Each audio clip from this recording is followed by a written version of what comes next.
4-2.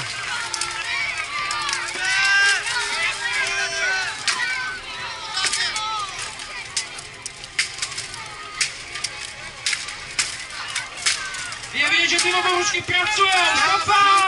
Stop fight. A je to 4-1, 4-0. 4-0 pro pražský Kroly. To bylo parádní.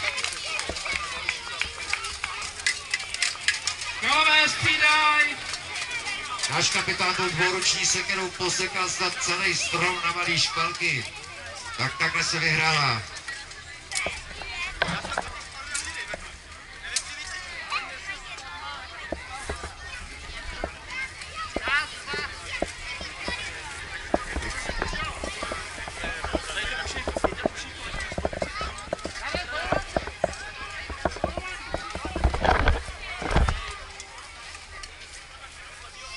Takže na straně pražských trolů viděli jste krásný první vítězství 1-0.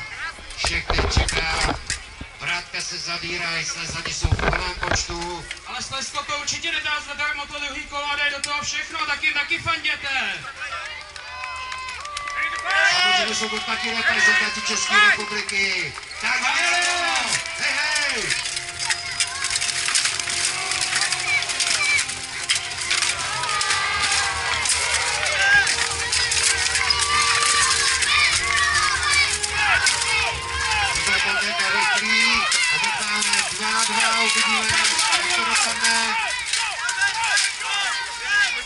Dvě dvouruční sekery.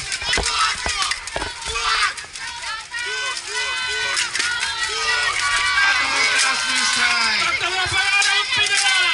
A Pidel jede.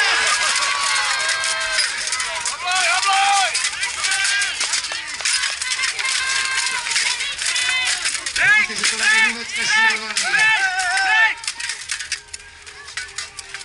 Pidel musí dolů. Má koleno uvolněný.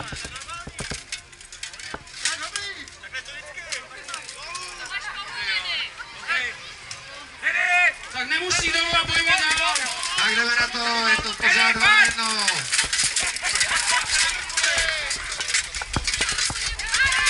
Tak uvidíme, co do strany myslí na západ Kristiany. Je to taky zkušený bojovník, tak možná něco provede.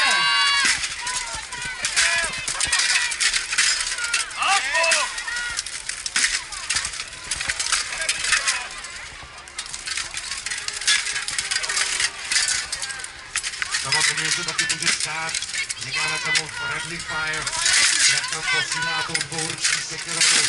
A se zkrátka může stát, že se toho svýho, to se zkrátka může stát, no ono se stane, že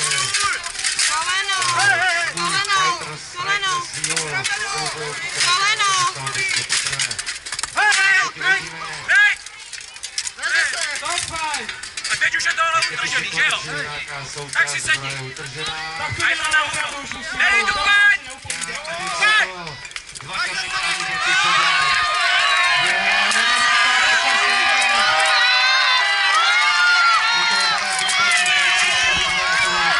Bude to hodně o tom, kdo naše přívíci a kdo udělá jednu úspěšnou akci, si myslím.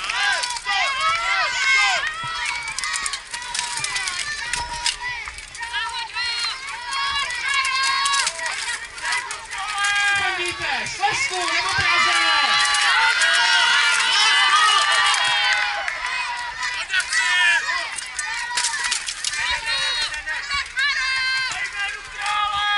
Tak pojďte, pozbudíme je! Síly určitě ubejvají, ale jsou to neuvěřitelně silní chlapíci, tak uvidíme, jak to vlastně jsou rozuzlí. Oba se moc dobře znají a nedají si to zadarmo určitě. Neuhejbej, neuhejbej!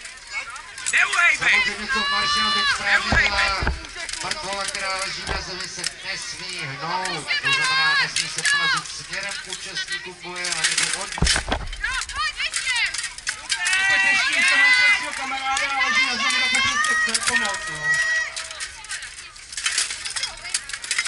Mrtvola nesmí tahat, páčit, zkrátka jenom ležet.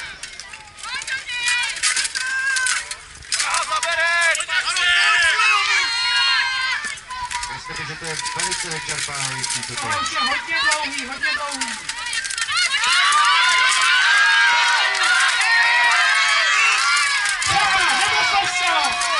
Připomínáme, že pak je upadnou oba dva bojovníci. Říká remíza a nastupujeme znovu do dalšího kola. Remíz může být nespočetně. Zažil jsem jich 5, 6 a celý fight trval půl hodiny. Je to pak hrozně vyčerpávající. Sami si to můžete někdy vyzkoušet.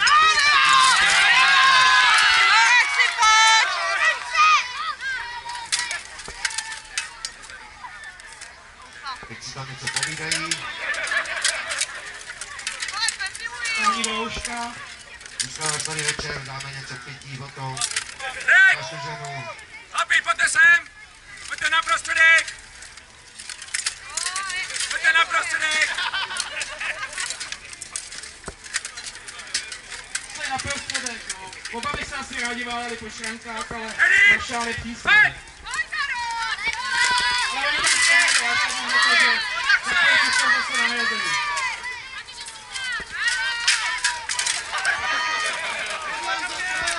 Pozdrav.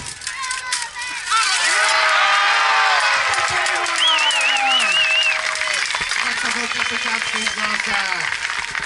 Takže Slové vyhrávají 2-0. O kousek po